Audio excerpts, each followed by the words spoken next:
নমস্কার বন্ধুরা, অতসী সহজ রান্নাঘরে আরও একটা নতুন রেসিপিতে সবাইকে স্বাগত। আমি আজকে তোমাদের সাথে আবারও একটা বিস্কুটের রেসিপি শেয়ার করছি। আশা করি আজকের রেসিপিটা তোমাদের ভালো লাগবে। শুধুমাত্র 1 কাপ আটা দিয়ে আমি আজকের বিস্কুটটা বানাচ্ছি। চলো দেখে নেওয়া যাক আজকের আমার এই রেসিপিটি। প্রথমে আমি একটা মিক্সিং বোল নিয়েছি, তাতে আমি দিয়ে দেবো 1 কাপ আটা। তোমরা চাইলে এখানে আটার পরিবর্তে ময়দাও ব্যবহার করতে পারো। এখন আমি দিয়ে দেবো 2 চামচ বেসন। বিস্কুটটা ভীষণই খাস্তা হবে বেসনটা দিলে। আর দিয়ে দেব খুব সামান্য পরিমাণ বেকিং সোডা আর একটু লবণ। এখন আমি দিয়ে দেব 1/2 কাপের মতো গুঁড়ো চিনি। মিষ্টিটা তোমরা কম বেশি করে নিতে পারো।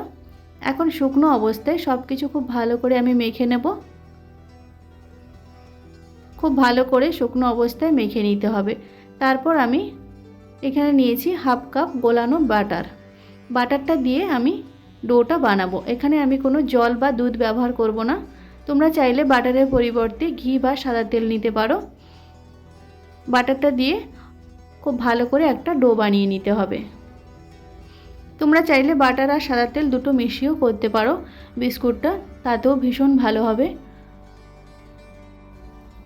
বাটারটা দিয়ে একটা শক্ত ডো আমি রেডি করে নেব। সমস্ত বাটারটা আমি দিয়ে দিয়েছি। তারপর একটা ডো রেডি করে নিতে হবে। দেখো এইভাবে একটা টাইট ডো রেডি করে নিতে হবে। এখন আমি বিস্কুটটা রেডি করে নেব। ডোর থেকে অল্প অল্প আমি লেচি কেটে বিস্কুটের শেপগুলো দিয়ে নেব। প্রথমে এইভাবে গোল করে নিতে হবে, তারপর 2 হাতের তালু দিয়ে একটু চ্যাপটা করে নেব। তারপর আমি দু সাইডটা একটু লম্বা করে নেব। দেখো এইভাবে বিস্কুটগুলো আমি রেডি করে নেব। যেইভাবে ভিডিওতে দেখছো ঠিক সেইভাবে বিস্কুটগুলোকে আমি রেডি করে নেব। তোমরা তোমাদের পছন্দ মতো শেপ দিয়ে বিস্কুটগুলো রেডি করে নিতে পারো। এইভাবে সমস্ত বিস্কুটগুলো আমি রেডি করে নেব। অবশ্যই তোমরা বাড়িতে একবার এইভাবে বিস্কুট বানিয়ে দেখবে, ভীষণ ভালো খেতে হয় আর খুব তাড়াতাড়ি এই বিস্কুটটা রেডি হয়ে যায়। দেখো সমস্ত বিস্কুটগুলো আমি রেডি করে নিয়েছি। আমি একটা স্টিলের থালায় অল্প একটু তেল ব্রাশ করে নিয়ে বিস্কুটগুলো আমি রেডি করে নিয়েছি। আর আগে থেকে গ্যাসে একটা কড়াই প্রিহিট করতে বসিয়ে দিয়েছিলাম একটা স্ট্যান্ড দিয়ে।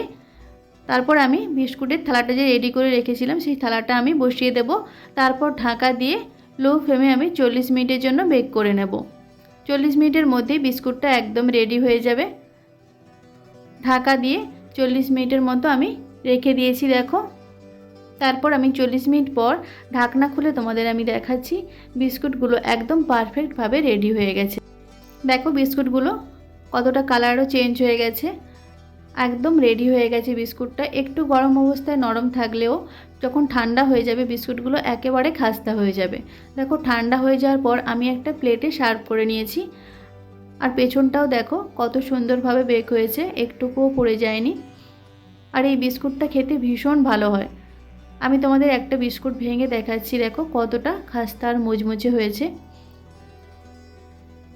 অবশ্যই তোমরা বাড়িতে একবার এইভাবে বিস্কুট বানিয়ে দেখো, বাজার থেকে আর না কিনে খুব সহজে তোমরা বাড়িতে বানিয়ে নিতে পারবে। বাচ্চা থেকে বড় সকলে ভীষণ পছন্দ হবে। চায়ের সাথে বা অন্য যে কোনো টাইমে এই বিস্কুট খাওয়া যায়। আশা করি আজকের ভিডিওটা তোমাদের ভালো লেগেছে। যদি ভালো লাগে তাহলে অবশ্যই একটা লাইক করে দেবে আর কমেন্ট করে জানাবে কেমন হয়েছে আজকের রেসিপিটা।